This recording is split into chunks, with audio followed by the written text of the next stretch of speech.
Welcome to Be Advised, Leading with Value with Brad Swineheart. In this podcast, we will focus on successful marketing methods for advisors that generate prospects and clients. We will learn from the best in the industry on how advisors in the trenches today are growing their practices. Join us for this journey where Brad draws from years of expertise and guest experts to help advisors reach their full potential. This podcast is brought to you by White Glove's Podcast Connect program, a done-for-you, fully integrated podcasting system that will help you keep in touch with all of your leads. Brad Swinehart's guest is a man with many initials after his name, and each one reflects an accomplishment. Brad, would you please introduce Jamie Hopkins? Jamie is a former brother of mine. We both used to have very long hair in the financial industry, and we were kind of two guys that stood out amongst a crowd. And then he totally betrayed my trust and everything about me and chopped it all off. But, there's still hope that he'll grow it back. But no, Jamie and I have been friends for quite a while. He doing some awesome things over at Carson, developing a training program. You're speaking everywhere I want to be. Thanks for being on the show, man.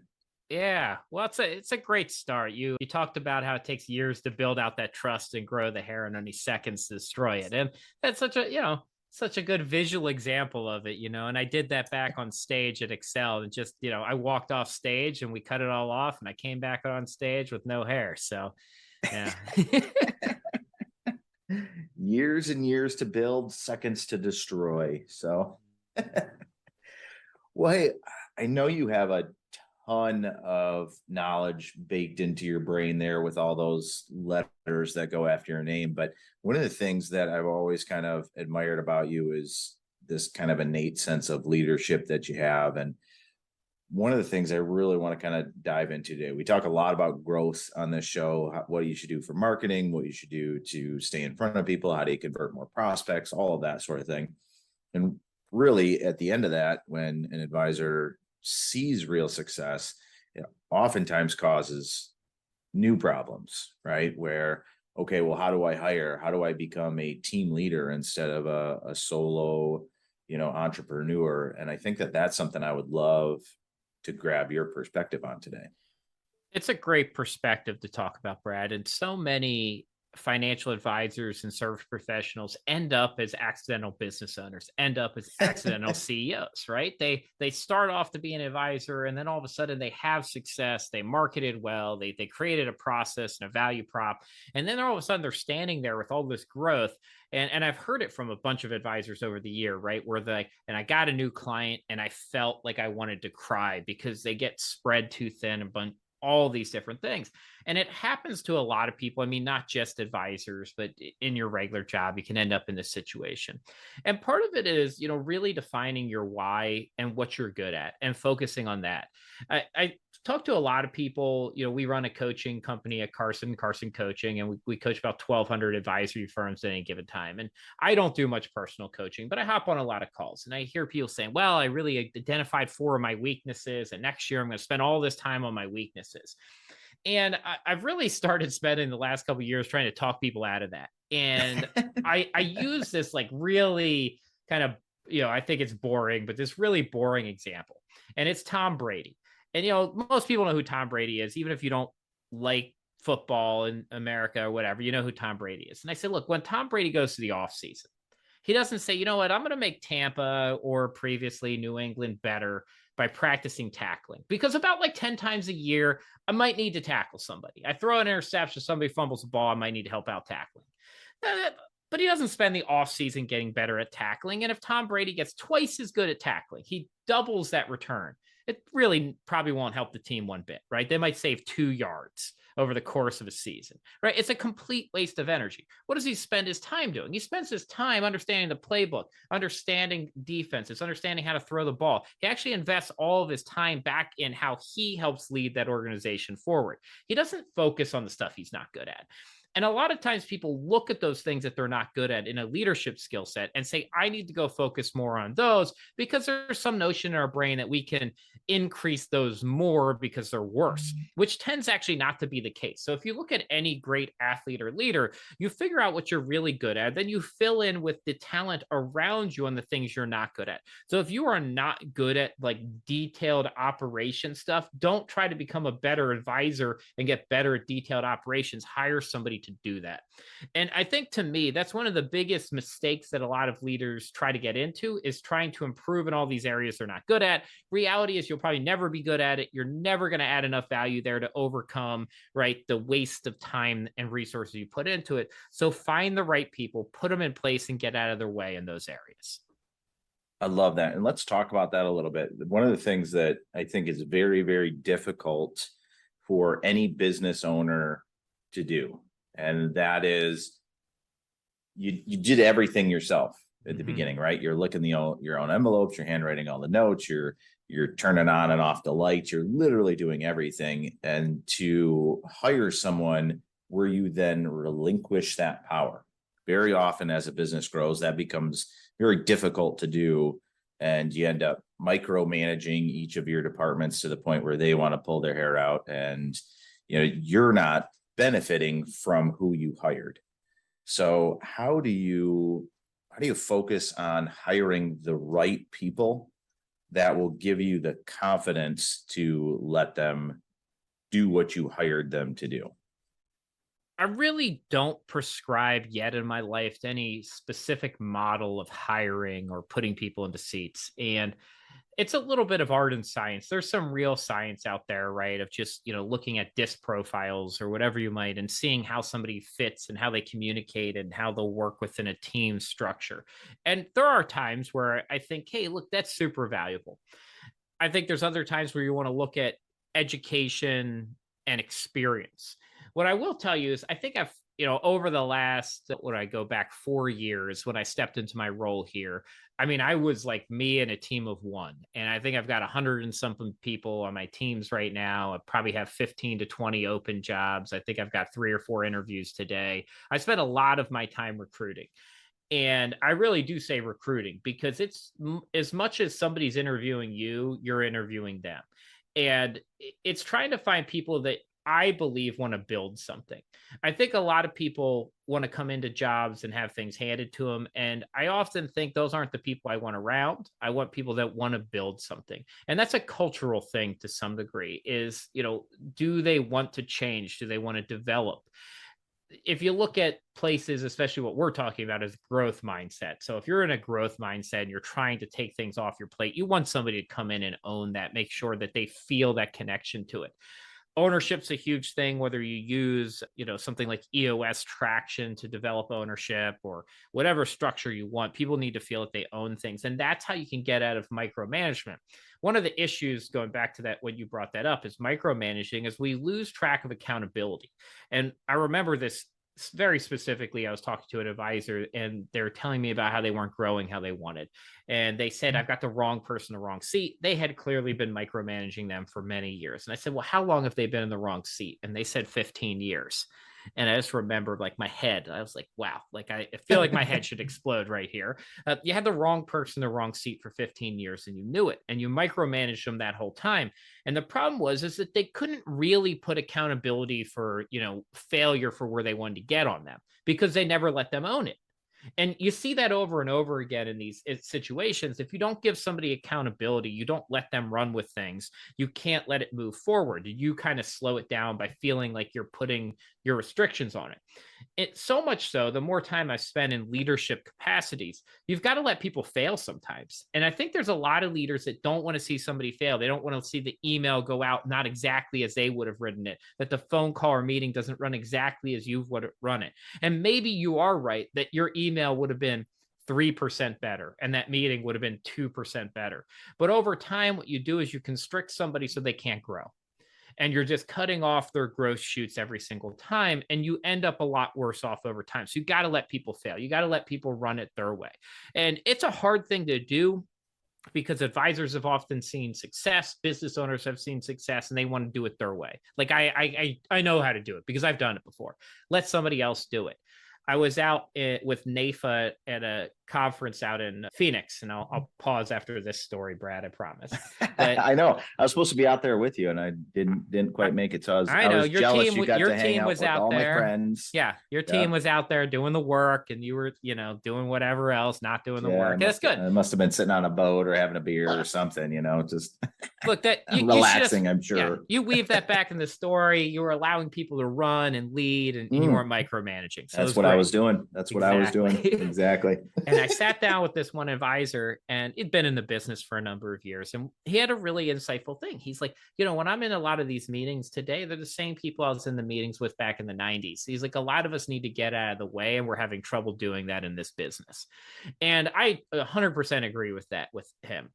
It's a lot of the same leaders that have been in this business for a long time, and advisors don't retire, right? They just die eventually, and they stay in the business forever. But you can stay in the business, but you can still get out of the way. And I think that's very important moving forward in financial services, is giving the space for the next generation to blossom and take over and run this to where it needs to be. A lot of us, I'm falling into that group now too. Like, I'm not the young person anymore. Like, when I take out my marketing team, like, I'm a decade older than everybody. Like I also need to give space for the next people to come in and flourish and go speak at all these things, as you mentioned. I don't want to be that person in another 10 years. Like, other people have to come in and replace that. And one of those things too that I've realized over the years, just with White Glove, our tremendous growth, we went from working in a basement to 100 events a month to 600 events a month to private equity to 130 person in company that survived a pandemic when we do in-person seminars, right? We've been through a lot. And one of the things that always just kind of just pounded on my head, over these years, because you have people come in the business, people leave, and there are things that I can do that other people that started today couldn't do. But there's nothing that I do today that they couldn't learn or get better at than me. I did it. I walked into this industry as a little Bambi. I had no idea what I was walking into, and kind of led to standing on stage, speaking to advisors, doing coaching, doing a podcast, all of these things. And there's probably better and brighter people out there that work for us that could come in and do that. And, helping them thrive. Now you're seeing scalability. If you divide yourself up, you said 3% better, 2% better. Immediately what I thought in my brain is, okay, there's 100% of me. Now I'm spending 3% on this email, 2% on this meeting, 5% on this. And I'm just taking away from my capacity for the other things that I'm really, really good at. And one of the things that you said is you got to let somebody fail. I kind of think of it as, when you're raising your kids and you have teenagers and they're 17, they're 18, they're going to make stupid choices, and you just have to let them. Like, okay, yeah, how do you feel today? Right. Or you got a 12-hour shift ahead of you and you stayed up all last night. How great is that going to feel? Let them go through that, and to a degree, I think every parent kind of runs into that. But as a business owner, you're almost in that same seat, right? You have to let these people fail. And, one other thing that you said really struck me is, if you're micromanaging or if you're constantly demanding things of people and then kind of not letting them grow, they're just going to be paralyzed by those demands, because you're not just affecting that one decision. You're affecting every decision they make after that. Because if you come back to me, if I worked for Jamie here and he came back to me on every single project I did and said, nope, I want it like this. No, those 3% isn't as good as my 3%. Eventually I'm going to stop doing it. I'm going to say, well, he's going to do it for me anyway. So I'll put in less effort because he's going to go through and correct it anyway. And the work actually gets worse as opposed to getting better. And then 15 years later, you're saying, hey, he's been in the wrong seat for 15 years. Yeah. And we have this document that we use in Carson Coaching called 100 items to delegate. And so it's literally a list of 100 things you're doing in an advisory firm that leading advisor CEO needs to delegate off. And it's an amazing exercise to go through. Even if you're not in this business, I'd say, you can download that document for free. Did you guys put workshop planning on there? Yeah, workshop planning and marketing. Delegate that off. That's delegate that off. Yeah, I know. I know a guy if you need a guy. Yeah, there's people out there that do that. Look, we're on. Patrice is helping us run the show today. That's one too. Like, what are you managing your own podcast for? Like, get that off, right? Like, find somebody who's really good at that. That's better than you at it, and delegate that off. And one of the things that I saw about that kind of recently too, there was an ad I saw, on Twitter, somewhere online. I don't even know which one, LinkedIn, maybe it was Instagram. I think it was Instagram. I see better ads on Instagram. So Instagram ad, and it was talking about like disinterested advice and unbiased advice. And I started thinking, because this came out of a CEO conversation I was having with somebody 2 weeks ago, which those things are different. We talk about like unbiased and disinterested and objective advice. And, then we get into this whole, what's the right business model in financial services? But when you think about CEOs and leadership, like, I don't really want any of that. This podcast is brought to you by White Glove's Podcast Connect program, a done-for-you, fully integrated podcasting system that will help you keep in touch with all of your leads.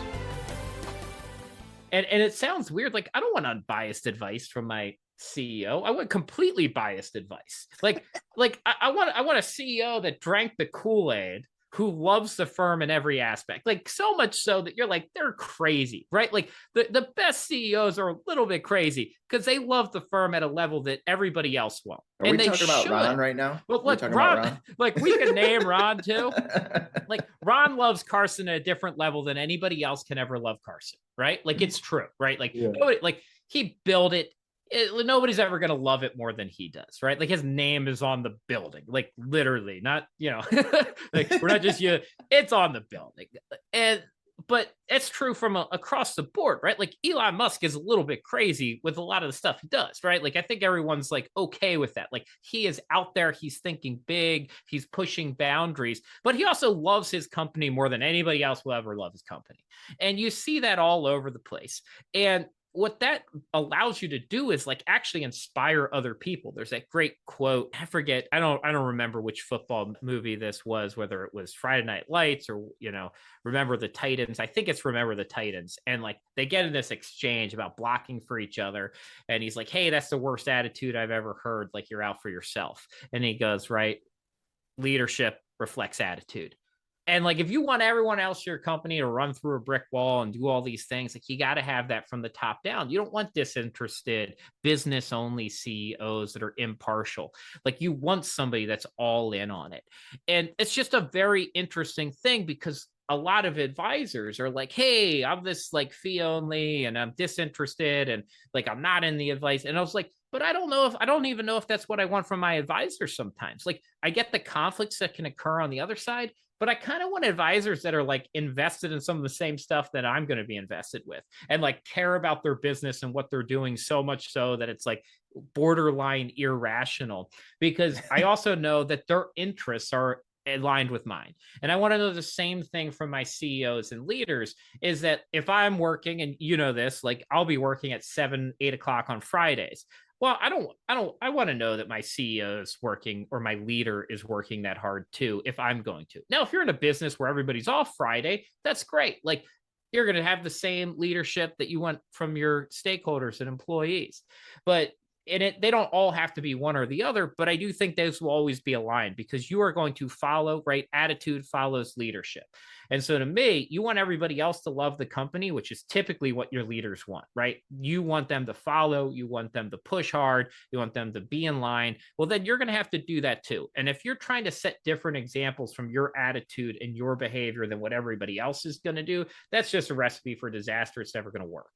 And I've seen that before. Like, I remember being somewhere where we were all sitting there, CEO came down. This was not Ron, but he came down and he was like, hey, everybody, nobody should leave till this is done. It's such an important project. And he was standing there in his golf clothes, and he was getting ready to go leave and golf in the middle of Friday.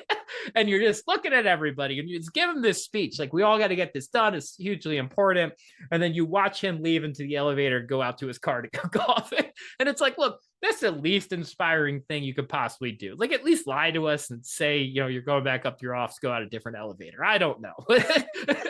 But that stuff is, that's the opposite of that, right? Like I want to see you lead that way. But that's kind of one of the things I told you. Like I haven't really talked through that a ton, but this whole idea of, this objective leader, I don't think is actually what most people want. Like we want somebody who drank the Kool-Aid that loves it as much as they want everybody else to love it. I think something too that business owners often overlook is they have this feeling that, on the flip side, that everyone should love the business as much as they do. And it's just simply not true. And you're never going to get it. So you're always going to be frustrated. Yeah. I mean, even when you give people ownership, and this is an important thing. So when you get into the hiring world, having ownership is important. I'm a big fan.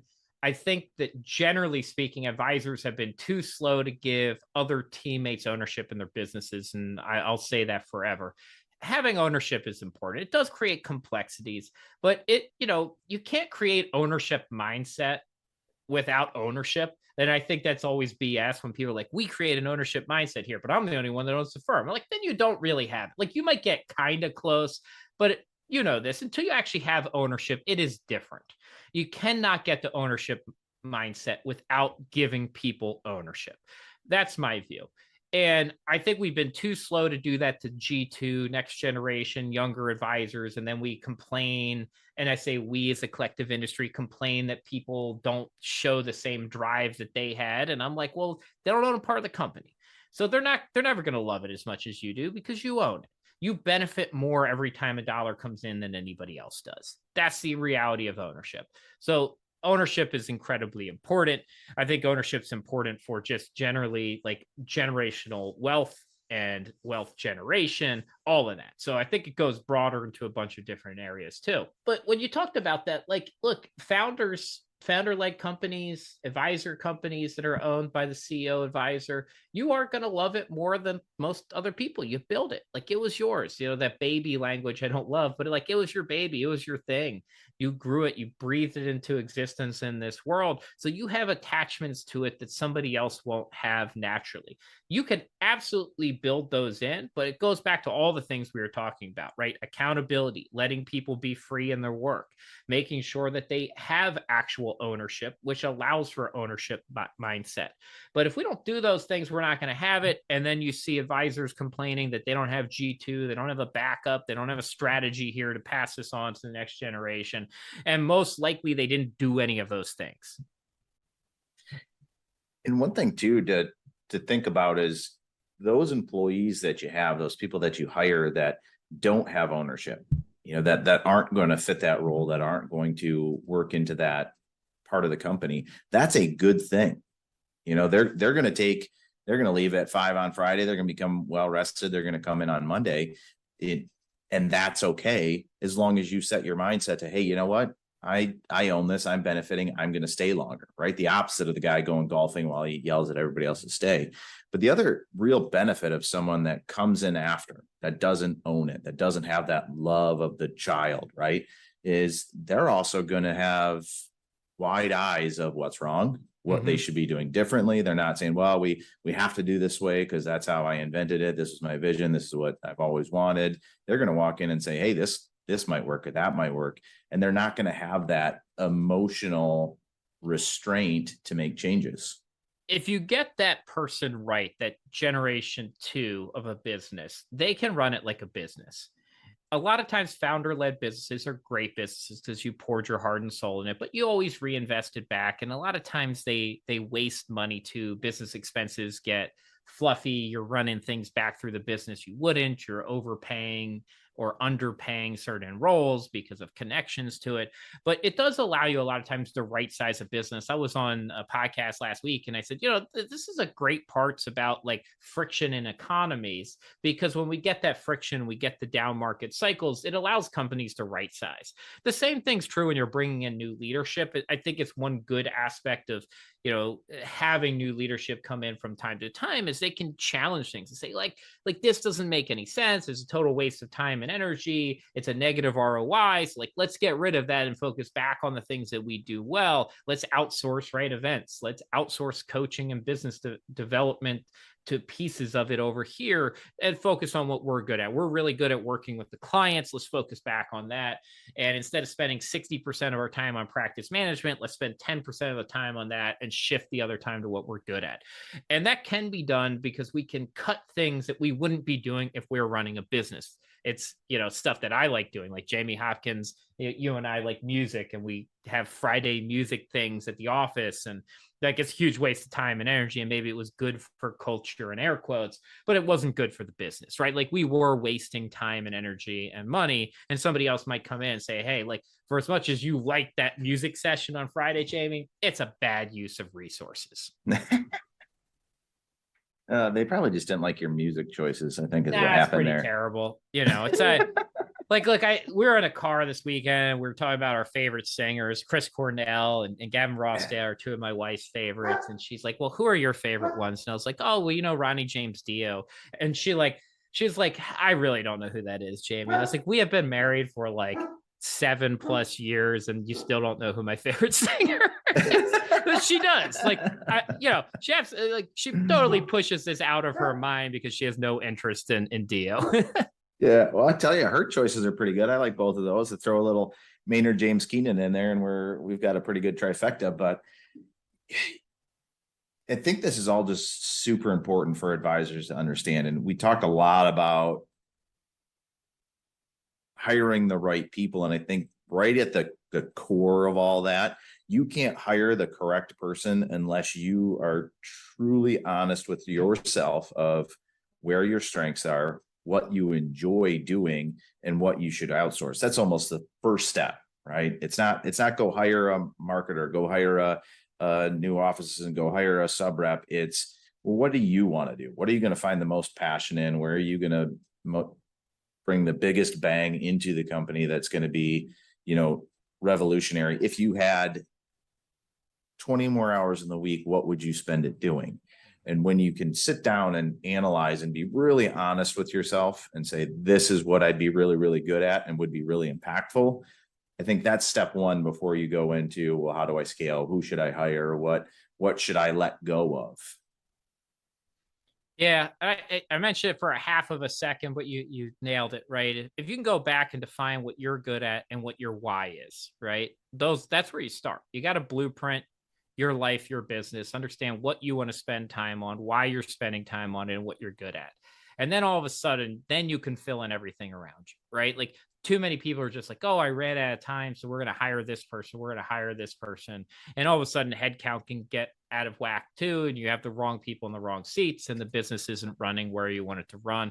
And that leads into your client experience. And they're not having the experience they otherwise could have, which is why we're all here. And that's, right in the center, right? What is that client experience? And, most advisors that have been in this business are pretty good at working with their clients. And so to me, it's always been get back to that, get the other things off the table and focus on it, because that's what's going to allow you to grow and have the impact that you probably came into this business to have. I remember I watched Kitch's talk at your guys's last event that I was at. I liked him and I liked Bush. I thought they were both phenomenal. So good grabs on both of those. But he talked about how, every advisor is a snowflake, right? You all do something super unique and super different, but ultimately, to Joe Blow idiots like me, like not really. So what you can control is that experience. And he talked about the Build-A-Bear thing, right? You can go to Meijer. If you're from Michigan, you know what Meijer is. You can get a teddy bear for $12. You can Amazon one for $6, or you can go to Build-A-Bear and build it yourself for $50. And that's being part of that experience, right? It's the whole thing. I always thought that was just a wonderfully put relation to our business of you have to help control their experience. And now we have a furry friend. Yeah, Baxter came in and said it's time to go. Well, it is about that time. So if you had just one, little golden nugget, if I'm going to steal from Luke Akery, one little thing to say to an advisor who's seen that success, right? They're experiencing growing pains right now. What would you tell them to do first? Yeah, if you're experiencing growing pains, you're getting to that point, is really take that break, take like probably 2.5 days and go blueprint your life and your why. Like just if you've done it before, go do it again. It changes. And then we also say lately, like define what financial freedom means to you and write all of those things down and then come back to your business, right? You got to go spend time on yourself to make sure that you're in the right mental place, that you're doing the things you want to do. Because if you don't take care of yourself, you can't take care of everybody else. That's the one thing that you have to do. And you really do have to block off the time. Like it's a serious commitment to do that right, but it's 100% worth the investment that you put into it.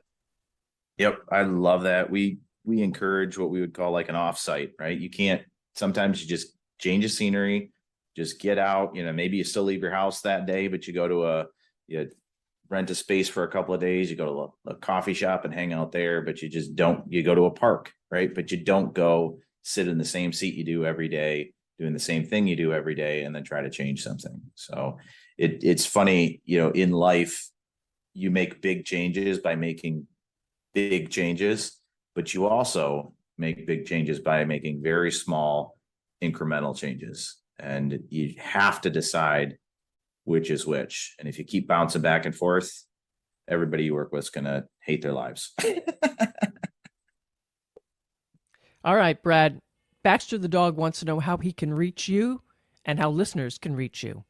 For me, easy place to reach us is carsongroup.com, and I'm pretty active on Twitter at Retirement Risks. And Brad?